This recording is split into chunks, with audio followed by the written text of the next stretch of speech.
আজকে বানিয়ে নেব আমযুক্ত করে দারুণ স্বাদের দই। তার জন্য আমি প্রথমে দুটো আম নিয়ে কেটে মিক্সিতে পেস্ট করে নিলাম। পেস্ট করা আমটাকে আমি এবার ছেঁকে নিলাম। এবারে এটাকে ভালো করে আমি জাল দিয়ে নেব। মিশিয়ে দেব কিছুটা চিনি। 4 চামচ গুঁড়ো দুধ নিয়ে আগের থেকে ঘন করে রাখা দুধের সঙ্গে মিশিয়ে দিলাম। আমের ক্ষীরটা ঠান্ডা করে নিয়ে দুধের সাথে মিশিয়ে দেব। ভালো করে মিশিয়ে নিয়ে 3 চামচ দই একটু দুধে গুলে নিয়ে দুধের সঙ্গে ভালো করে মিশিয়ে দেব। দুধটা একটু উষ্ণ গরম রাখতে হবে।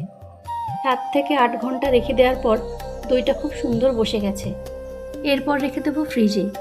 সারা রাত ফ্রিজে থাকার পর দইটা এবার আমি কেটে বাটিতে নামিয়ে নিচ্ছি। গরমে একটু ঠান্ডা ঠান্ডা দই খেতেই ভালো লাগে। এই যে তৈরি হয়ে গেছে সুন্দর মিষ্টি মিষ্টি আম দই। এই আম দই চিড়ে মুড়ি দিয়ে খেতেও বেশ সুস্বাদু লাগে। তোমরাও বানিয়ে আমাকে জানিও কিন্তু কেমন লাগলো আর কিসের সাথে তোমরা খেলে। আমি চিড়ের সাথে দিয়ে নিয়েছিলাম।